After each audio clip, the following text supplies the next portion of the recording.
like it's just in it. Like, acting. Purple's your color. You need silver color. Purple's not my color anymore. It was during climax. Oh, your color. No way. Wait, I think. Yeah, not.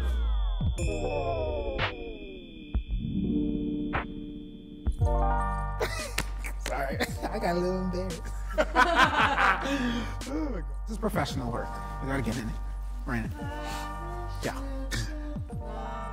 Hello, my name is Chike Asuzu, and I'm the editor-in-chief of Charcoal Magazine. I've been the editor-in-chief for the past 2 years, and it is one of my favorite things to do. Charcoal is an arts, culture, and fashion publication fully dedicated to showcasing people of color and their stories in totality. I've been in Charcoal since my freshman year, so it's been a long time. But there's my little victory lap, last round.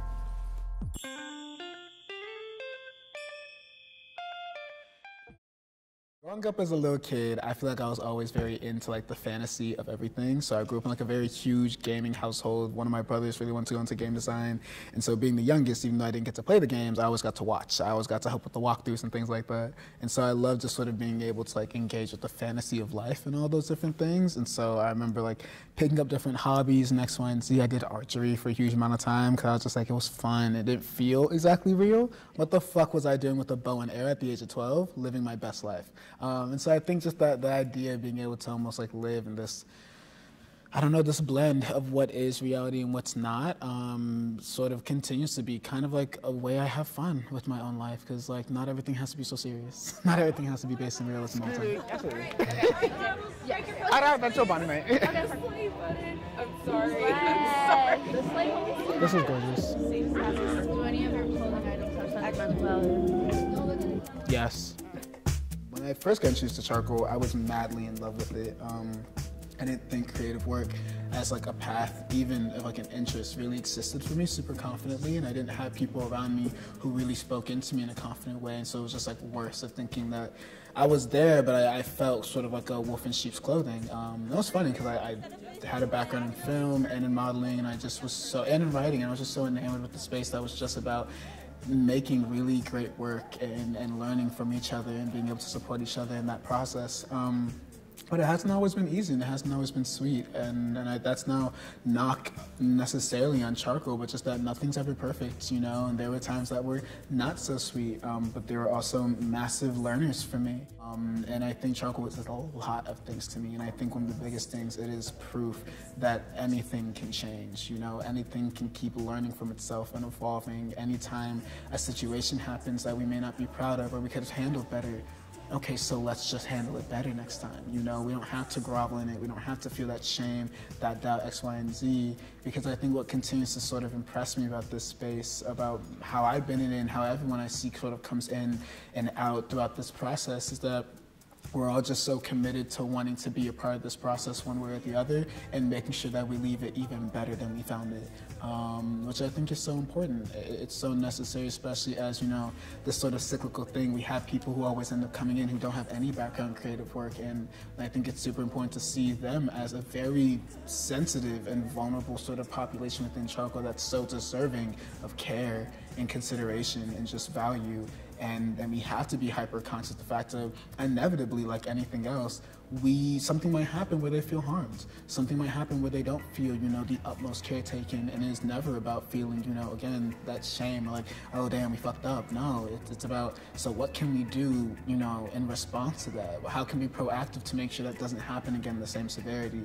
And I think that's one of the things I'm so just endlessly proud of with charcoal. It's that it's only gotten better and better at when we say, you know, community building, community maintenance, how are we actually championing a radical space, that it's taking that seriously when it comes to the work. It's taking it seriously when it comes to the way we actively treat people, instead of just having that being a mission statement. Exactly. Period. Come on. Vibes. Oh, I just want battery to a lot of it, I don't feel like you were talking about. It's kind of embarrassing, but it's not embarrassing, it's just big and I feel weird about it. But it's from my first shoot with charcoal, which was for our 4th issue Echo back in fall of 2019. And that shoot was titled Acculturation. It was a really cool experience, and it was the first time I ever pitched for charcoal, and so it just felt really cool to see, you know, something that came from my head come to life with the efforts of, you know, the photographer, the creative directors, the other models. A close friend of mine who's now one of our creative directors, Atia, we actually met through this shoot because she was another model for it. And so there's just like a lot of really fun and soft memories associated. Like that really sort of was my start. And I just had no idea it'd end up here, but here we are. What is eating? Yep. Like, now saying to the right.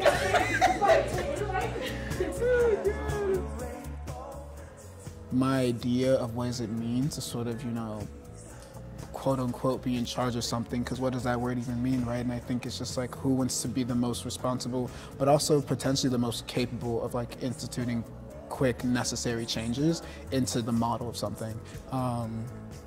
And I don't think that that sort of desire of mine's ever really gone away throughout the years, where it's like being able to just, if I'm a part of something, but I also think it can change, it can grow, and it can adapt, and it can learn from itself. And I want to be someone who's instigating that change proactively instead of just, you know, kicking my feet and, oh, why isn't someone doing this? Then do it, you know, then be that person who just does it. At the end of the day, you got to figure out exactly what it is that you want to do in this life and then do that. And so I think I would just say, you know, stay very steady-minded about where you seek advice, where you seek comfort, where do you seek, you know, any sort of direction from people, because some people are also misdirections. Some things won't always pour into you the right way. I think I would hate it so much if people ever thought that me or anyone, because of a title or something like that, means that we have the credentials to speak to you about your life. No one will ever have that more than you. And so be the actor in your own life and speak to yourself and find people who pour exactly into you the way you need it to.